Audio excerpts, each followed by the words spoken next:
Eu quero compartilhar um texto com os irmãos, e eu vou tentar compartilhar algumas coisas com vocês nessa manhã, mas eu queria explicar como que eu cheguei até esse texto. Tem um movimento, quem me conhece assim, eu gosto muito de um movimento que chama Vocari. Eles fazem um trabalho bem legal com jovens, e aí desde 2016 eu faço parte do Vocari. Todo ano eu estou lá participando como líder de pequeno grupo, inclusive esse ano vai ter o Vocari 10 anos, já me inscrevi para eu estar lá como líder de pequeno grupo. E eu participo e é um movimento super legal, porque ele coloca vocação e juventude junto, e aí ele conversa, tem várias conversas falando que de fato todos nós somos vocacionados e todos nós somos chamados. E teve um ano no Vocari que, em determinado momento, não me pergunte quem ou quem que falou, alguém estava no Vocari e falou assim: gente, vamos fazer a oração de Lucas 10:2. Falaram isso, vamos fazer a oração de Lucas 10:2. Qual que era o nosso combinado? Todo dia, quando era 10 horas da manhã e 2 minutos, a gente teria que orar. E aí eu falei: gente, que oração é essa? A oração de Lucas 10:2. E aí eu queria ler um texto com você, te convidar para você abrir a sua Bíblia em Lucas, no capítulo 10, a gente vai ler o versículo 1 e 2. Lucas, capítulo 10, Evangelho segundo Lucas, capítulo 10, a gente vai ler o versículo 1 e 2. E a palavra de Deus fala o seguinte: depois disso, o Senhor escolheu outros 72 discípulos e os enviou adiante, 2 a 2, às cidades e os lugares que ele planejava visitar. Então Jesus enviou os discípulos 2 a 2 às cidades e aos lugares que ele planejava visitar. Lucas capítulo 10, versículo 2 agora. Estas foram as suas instruções: a colheita é grande, mas os trabalhadores são poucos. Orem ao Senhor da colheita, peça que Ele envie mais trabalhadores para os seus campos. Eu vou repetir a oração de Lucas 10:2. Estas foram as suas instruções: a colheita é grande, mas os trabalhadores são poucos. Orem ao Senhor da colheita, peçam que Ele envie mais trabalhadores para os seus campos. Queria orar novamente. Senhor, muito obrigado, ó Pai. Senhor, eu quero te agradecer, ó Deus, pelas nossas vidas, ó Pai. Te agradecer, ó Deus, porque nós estamos aqui, ó Deus. O Senhor tem cuidado de cada um de nós, ó Pai. Senhor, nós queremos te pedir, ó Deus, perdão, ó Deus, pelos nossos erros, pelos nossos pecados, ó Pai. E te agradecer, ó Deus, porque o Senhor enviou Jesus Cristo, ó Deus, para nos salvar, ó Deus. Nós queremos te agradecer, ó Pai. Nós te agradecemos em nome de Jesus que nós oramos, ó Deus. Amém. Há um tempo atrás, eu estava no meu trabalho, eu estou numa empresa já tem alguns anos, e há um tempo atrás eu estava no trabalho, e aí eu tenho uma amiga minha, a gente sempre tem uns amigos que a gente faz, e era uma super amiga minha. Eu trabalhei com ela 2 anos, 2 anos eu trabalhei com ela no trabalho, a gente ficou super próximo, só que aí eu fui para uma outra área, e ela ficou em outra área. E teve um tempo que ela estava nessa área, e a gente saiu para almoçar, a gente estava ali conversando, e ela mudou de área, e dentro dessa área dela, mudou a coordenação dela, ela estava com uma outra pessoa ali e tudo mais, né? E aí eu, conversando com ela, eu perguntei assim para ela: e aí, como que está a atividade, a nova coordenação? E aí ela me respondeu assim: nossa, super legal, a coordenação, está lá com a coordenação nova, legal, parece ser gente boa. Só que, é mais ou menos assim, é igual Deus. Ela falou assim, é igual Deus. É Ele lá e eu aqui. Eu não tenho muito acesso a Ele. Ele está lá e eu estou aqui. E aí na hora que ela falou aquela palavra, eu assim, meu Deus do céu, que pesado. Como que ela está pensando? É Deus lá e eu aqui. E aí teve um outro dia, que eu também estava no trabalho, e tinha uma amiga minha, a gente estava ali conversando. E aí a gente tem uma copa. E a gente estava na copa, e aí eu fui conversar com ela. E ela estava chorando. E ela estava muito triste.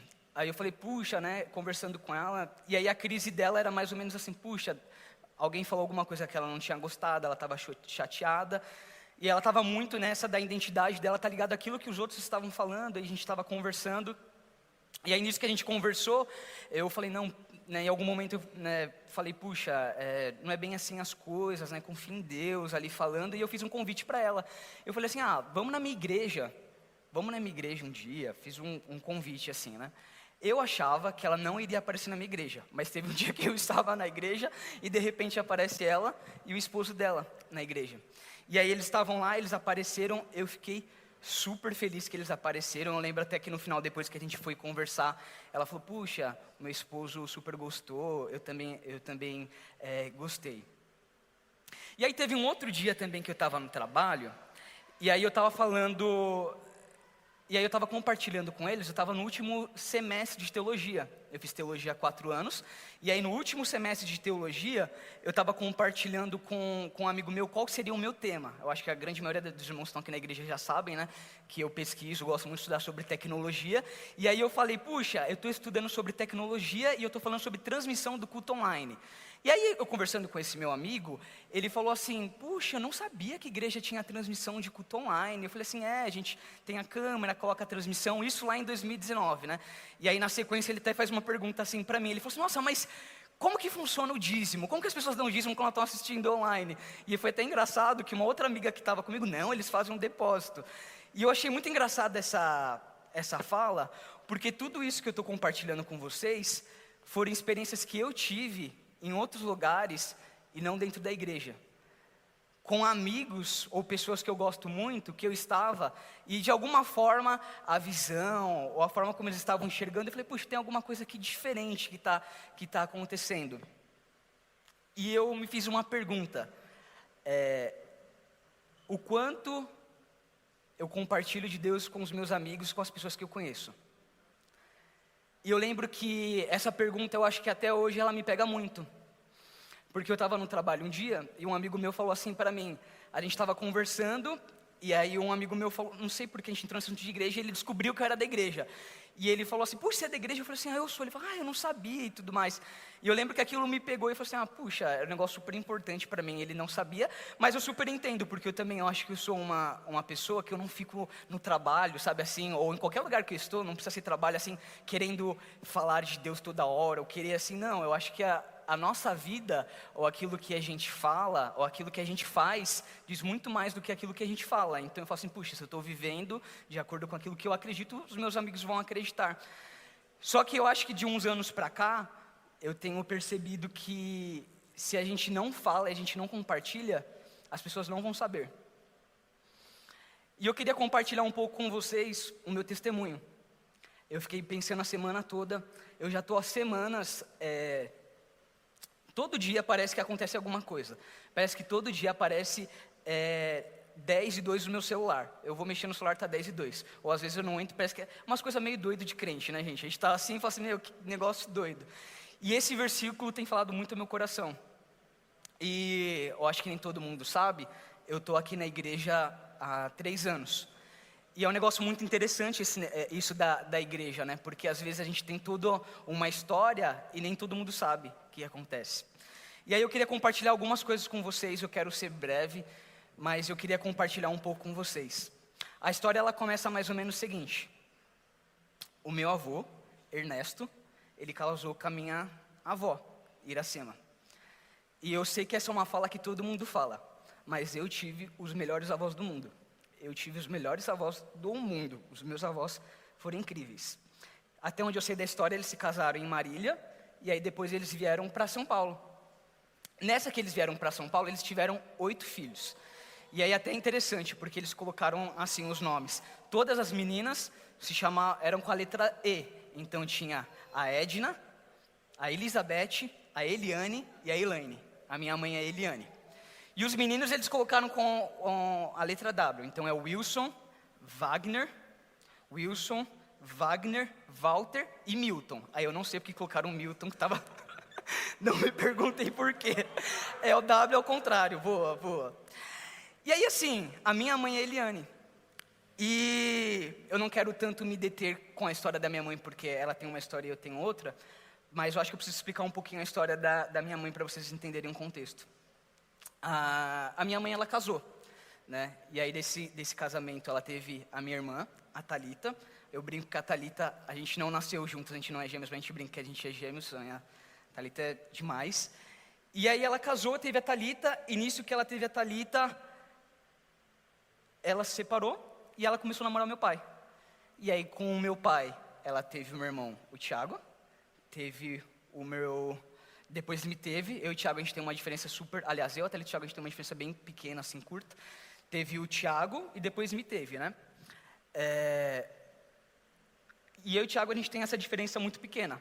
Só que eu acho que, como todo mundo já sabe, e eu não vou contar essa história no detalhe, mas eu nunca tive acesso ao meu pai. Eu conheci o meu pai, acho que eu vi na minha vida, acho que umas 2 vezes, e eu não tive acesso. E aí depois a minha mãe, ela teve um segundo casamento, e ela teve a Ana. Então nós somos 4. Então, Thalita, Thiago, Diego e Ana. E assim, dentro, acho que daquilo que eu já vivi e tal, eu tenho aprendido que cada história é única. Todo mundo, de alguma forma, tem uma história única de vida. Cada um teve uma história. E eu acho que dentro da minha história, eu passei por várias coisas. Muitas coisas. A criação com a minha mãe foi... aliás, a minha mãe criar 4 filhos praticamente sozinha foi muito difícil. Então, eu tive uma infância bem... difícil, com muitas coisas acontecendo, muitos perrengues, né, coisas bem difíceis, que às vezes nem dá para explicar tanto num detalhe. E eu acho que de fato foi um negócio muito doido. Eu não consigo explicar, mas a única coisa que eu tenho para mim, assim, é que Deus sempre esteve comigo. Deus, ele sempre esteve comigo, eu não consigo explicar. E era um negócio tão doido, porque a gente cresceu numa igreja, aliás, a gente frequentava uma igreja presbiteriana. Só que de fato a gente não ia sempre. Minha família era da presbiteriana, a gente não ia sempre. E eu tive esse contato com a igreja na infância, assim, meio que eventual, não era dominical, mas meio que dominical. E eu lembro que meu processo de conversão, ele foi mais ou menos assim. Quando eu tinha mais ou menos os meus 10 anos, 10, 11 anos, eu lembro que a minha tia, ela mudou para Campinas. E aí, nisso que a minha tia, ela mudou para Campinas, a gente ficava à distância. E eu tinha uma prima minha, Sabrina, e a minha tia, toda semana ela mandava carta pra gente. E aí eu tinha minha prima, e a gente trocava cartas. E aí teve um dia que ela pegou e falou assim, eu vou mandar um CD para eles. E ela mandou um CD pra gente. E aí eu comecei a ouvir um CD. Eu acho que o pessoal conhece aqui, estava tocando aquela banda Vineyard, estava tocando aqueles louvores e tal. E eu falo, cara, eu comecei a ouvir as letras e tudo aquilo que eu estava ouvindo, eu falei assim, nossa, como Deus... Assim, parece que comecei a ter essa noção, puxa, olha que coisa bonita, né? E aí, estava ali. E aí teve um dia que a minha mãe, ela estava com a gente, né? Então a gente mais ou menos nessa fase de pré-adolescente, a minha mãe, ela falou assim, puxa, eles estão ali já nessa fase de pré-adolescente, eu preciso ir a alguma igreja levar as crianças, né, levar eles, porque eu quero que eles também tenham esse contato maior. Como a gente ia para uma igreja presbiteriana que era muito longe, e para 4, minha mãe mais 4 filhos, eles juntos tinha que pagar a condição, era longe, a gente começou a ir numa igreja que era relativamente mais próxima. A gente começou a ir na Igreja Batista Nova Canaã, que é uma igreja batista que tem aqui na Vila Nova Cachoeirinha, né? A minha mãe ligou para o pastor local, e aí falou, pastor, eu estou aqui, né, tenho os meus filhos e tudo mais, o senhor não quer fazer uma visita para a gente? O pastor nos visitou, e aí a gente começou a ir para a igreja, assim, começou a frequentar todo domingo e tudo mais, né? E eu lembro que teve um dia específico que a gente estava na igreja, que teve um culto de missões. E aí nesse culto de missões, tinha um pastor visitante que ele estava lá. Eu não sei que versículo que ele pregou, eu não lembro o que ele falou, não lembro quais foram os louvores que foram tocados. A única coisa que eu tive noção é que existia um Deus e esse Deus me amava. Eu pensei nisso na hora, assim, como se eu tivesse entendido a existência de Deus naquele momento. Eu falei assim, puxa, então é mais ou menos o que as pessoas falam, né? Eu aceitei Jesus, eu entendi quem era Jesus. Foi um negócio muito forte, assim, e ali eu mais ou menos nos meus 11, 12 anos, né? E aí, nesse processo de 12 anos, eu entendi, eu falei, puxa, eu quero seguir a Jesus. Só que qual que é o próximo passo? Eu preciso me batizar, né, e fazer a profissão de fé e todo o processo. Só que eu acho que o pastor lá da outra igreja, ele pensava assim, puxa, essa família é da igreja presbiteriana, a gente vai colocar eles numa salinha, antigamente tinha muito disso, né, nas igrejas. Tinha uma salinha específica de estudo. E aí nesse estudo a gente estudava, tinha uma preparação para o batismo, né? Só que eu não sei porquê, a gente estudou, eu fiquei na salinha 2 anos. A gente ficou 2 anos. Acho que o pastor ele queria preparar bem a gente e tudo mais, ficou lá 2 anos. E eu falo que esses foram talvez os 2 anos mais importantes para mim. Porque eu lembro que eu tive a oportunidade de ler o Novo Testamento todo, entender quem era Jesus e participar, né, disso, né? E assim, eu não gosto de ficar muito contando os detalhes e os dramas todos, porque como eu disse, todo mundo tem os seus dramas próprios e tudo mais, né? Mas foi um negócio tão doido que a gente vivia numa situação bem difícil e a gente ficou sem luz 2 anos na nossa casa. E eu li o Novo Testamento inteiro à base de vela, lendo o Novo Testamento, e era um negócio muito doido, porque quanto mais eu lia, mais eu entendia quem Jesus era. E mais quanto eu dependia de Deus, e dependia de Jesus. E aí aconteceu isso. E aí a gente ficou 2 anos, e aí quando eu tinha 15 anos, e ontem completou 16 anos que eu de fato, eu fui batizado, foi batizado eu, a minha mãe, a minha irmã, o meu irmão, né? Então a gente foi batizado juntos, e foi um negócio muito importante para mim. Eu queria descrever a diferença do Diego antes e depois de conhecer Jesus, mas eu não consigo. A única coisa que eu tenho certeza é que antes eu enxergava preto e branco, e agora eu enxergo colorido. Eu não consigo, eu queria explicar, queria dar detalhes, eu não consigo. E Deus, desde lá, Ele sempre cuidou de tudo. Então, dentro dessa necessidade de trabalhar, quando eu tinha 13 anos, eu descobri que tinha um curso, acho que algumas pessoas conhecem, tinha um curso profissionalizante para fazer. E aí eu falei assim, puxa, eu quero fazer esse curso que eu quero trabalhar com 13 anos. Aí eu cheguei no curso e falou, não pode, tem que ser com 14 anos.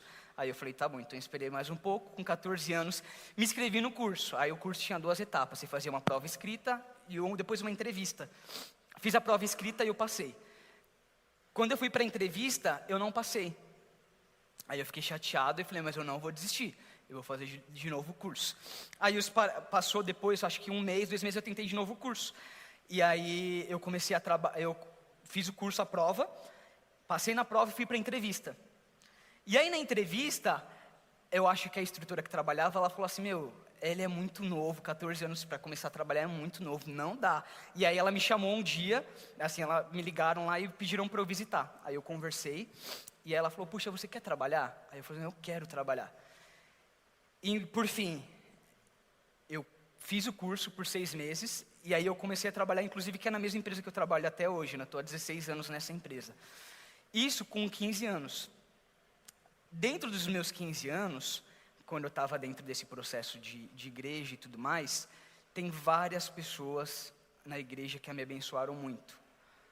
E eu fico até constrangido, às vezes, de citar nomes e, tipo assim, esquecer alguém. Falar, puxa, mas eu lembro que quem conhece a Amandinha, que fica ali na transmissão, não está aqui hoje, mas o pai dela, o Agemiro, ele foi super importante dentro desse processo de adolescente. Tem a Silene, tem a Rita, tem o Sérgio e tantas outras pessoas que cuidaram de mim nesse processo quando eu era adolescente. Eu lembro que foi um negócio muito doido, porque eu me converti e eu já comecei a trabalhar na igreja. E aí eu queria passar um pouquinho mais adiante, porque isso ali dos meus 15 aos meus 20 anos, eu trabalhei muito na igreja, estava ali sempre muito envolvido, aprendi a tocar violão. Tem algumas pessoas que falaram que eu ainda não aprendi 100%, né? Mas as notas eu já entendi como que faz. E ali com os meus 20 anos, eu estava estudando ciências econômicas. E estava lá na minha vida, estava no meu trabalho, que estava indo tudo bem, estava fazendo ciências econômicas, estava estudando. E aí um dia, eu fui para a igreja. E aí estava o pastor Danilo Liberty, que hoje ele é pastor da Igreja Batista da Itaberaba. E eu estava no culto da igreja, vivendo a minha vida, tranquilamente, estava trabalhando, estava estudando, estava fazendo tudo que eu estava ali. E aí no culto, o pastor ele estava pregando. E ele falou uma frase, ele falou assim: Jesus é o caminho para Deus. Jesus é o caminho para Deus. Mas nós, muitas vezes, somos a ponte que leva as pessoas até Jesus. Nós somos a ponte que leva as pessoas até Jesus. Eu lembro que aquela palavra me tocou muito, me tocou muito. Eu falei, gente, mas como assim? Nós somos a ponte que leva as pessoas a Jesus. E eu entendi que em muitos lugares que a gente vai estar, as pessoas não vão conhecer a Jesus. E se de fato a gente não falar, as pessoas não vão conhecer. E eu queria compartilhar algumas coisas aqui com vocês, e voltando, né, até no texto que a gente está lendo.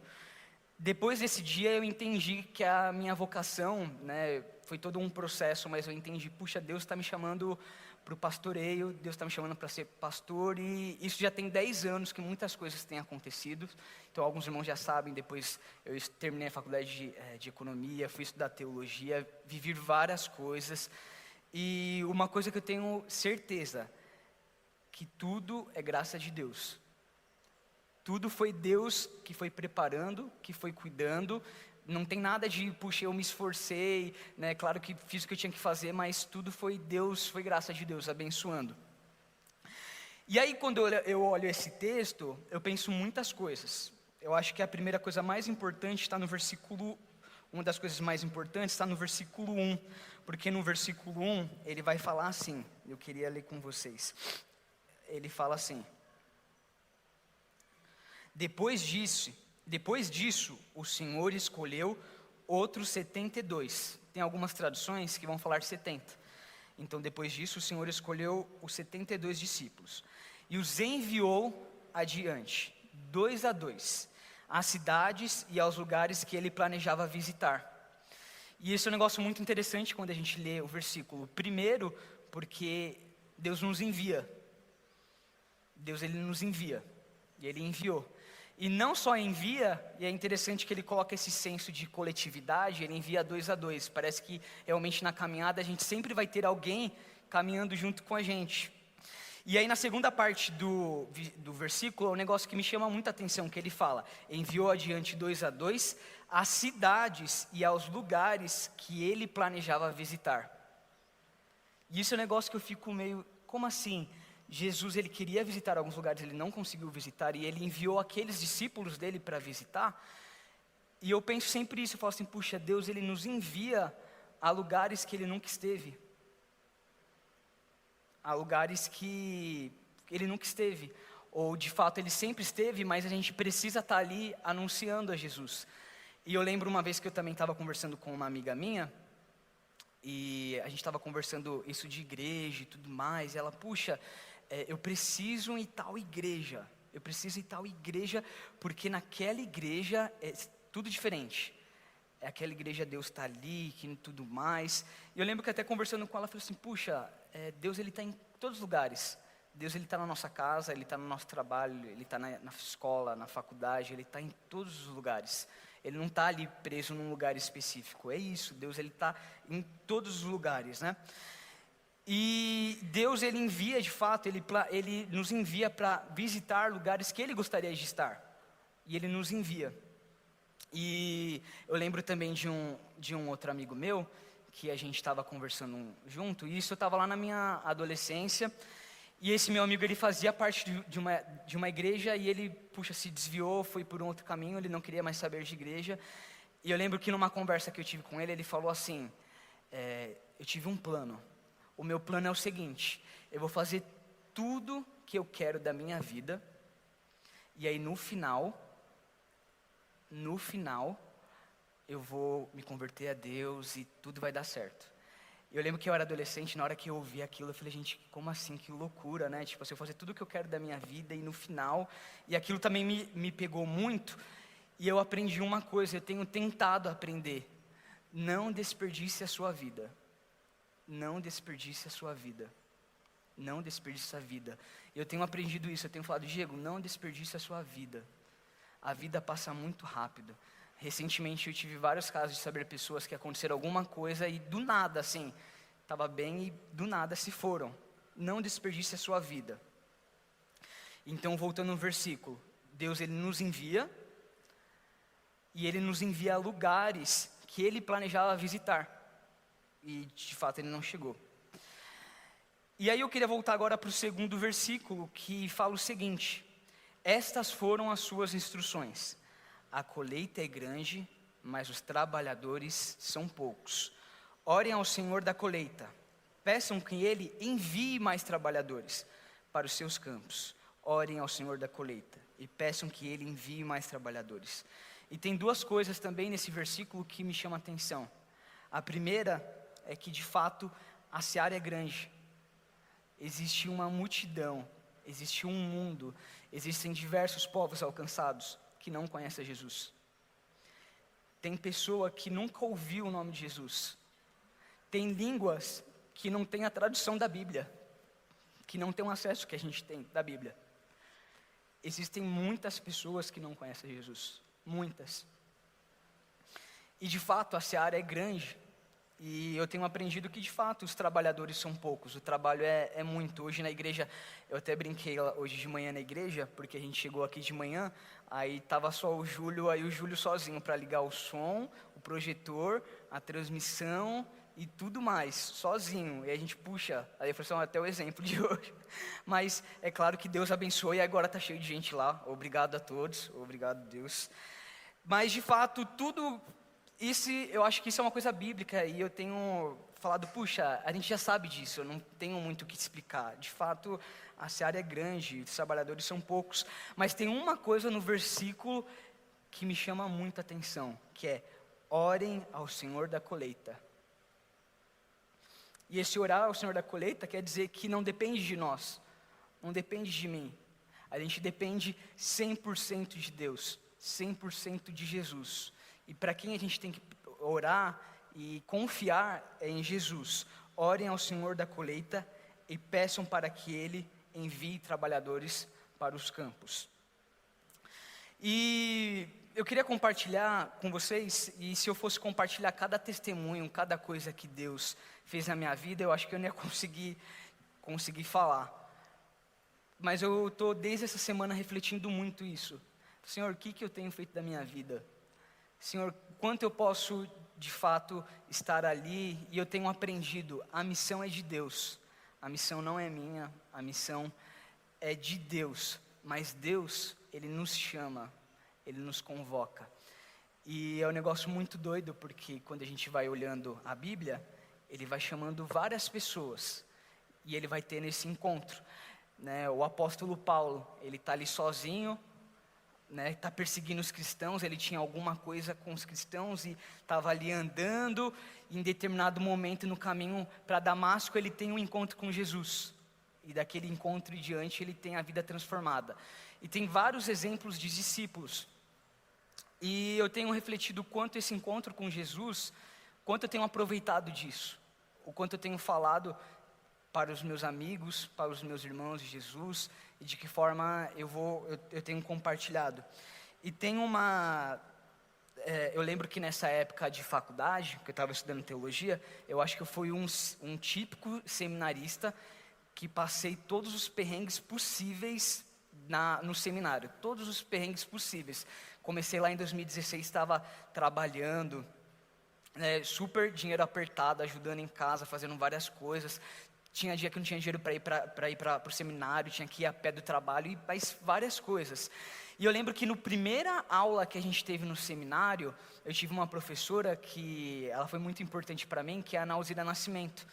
E eu estava no seminário e na primeira aula, do primeiro semestre, na aula magna, ela falou, e eu lembro que teve uma frase que me impactou muito, que ela falava assim: se Deus chamou, Deus paga a conta. Se Deus chamou, Deus paga a conta.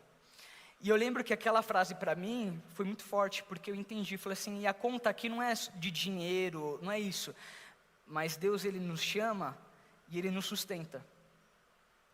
Deus, Ele vai prover. Eu gosto muito de pensar em Deus como Javé Jiré, que é o Deus que provém, Ele cuida. Parece que vai acontecendo várias coisas, mas Deus, Ele provém, Ele cuida. E eu queria concluir aqui, até convidar os irmãos do louvor, mas eu queria concluir. Queria explicar tudo o que já vivenciei, que eu já experimentei com Deus, mas eu não consigo. Mas eu tenho certeza que Deus, Ele já falou, E Ele já esteve com cada um aqui também. E eu queria compartilhar um texto em Romanos, que está em Romanos 10, capítulo 10, versículo 14 e 15, e fala assim: mas como poderão invocá-lo se não creem nele? E como crerão nele se jamais tiveram ouvido a seu respeito? E como ouvirão a seu respeito se ninguém lhes falar? E como alguém falará se não for enviado? Por isso as Escrituras dizem: como são belos os pés dos mensageiros que trazem as boas novas. Como são belos os pés dos mensageiros que trazem as boas novas. A missão é de Deus, mas Deus nos convida para participar dessa missão. Que Deus possa nos abençoar. Eu queria orar também. Te convidar para ficar em pé.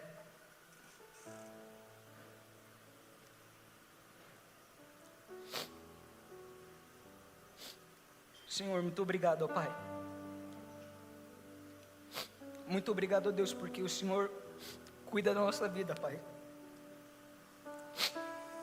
Senhor, nós te pedimos, ó Pai, pelos nossos amigos, pelas pessoas e pelos povos não alcançados, Deus. Deus, nós sabemos que existem muitas pessoas, Pai, que não te conhecem, Deus. Mas nós te pedimos, Pai, que o nosso caráter, que a nossa vida, ó Deus, seja uma revelação de Ti, ó Deus, que as pessoas possam Te conhecer, ó Deus, pelas nossas vidas, ó Pai. Senhor, a gente sabe, ó Pai, Jesus, Pai, é a ponte para Ti, ó Deus, mas nós Te pedimos, ó Deus, que nós possamos ser também pontes, ó Deus, para que outras pessoas Te conheçam a Jesus, ó Deus. Senhor, cuida, Deus, de nós, ó Pai. Cuida de cada um que está aqui, ó Deus, de cada família, ó Deus. Senhor, eu não conheço, ó Deus, o coração de cada pessoa que está aqui, ó Deus. Mas nós cremos na Sua palavra, ó Deus. Na Tua palavra fala que o Espírito Santo é quem convém, ó Deus, da justiça, do pecado, ó Deus. Nós confiamos que o Seu Espírito Santo, ó Deus, vai nos conduzir, ó Deus. É tudo que nós pedimos, ó Pai, e nós Te agradecemos, ó Deus, não porque nós merecemos, ó Deus, mas nós oramos, em nome de Jesus que nós oramos. Amém.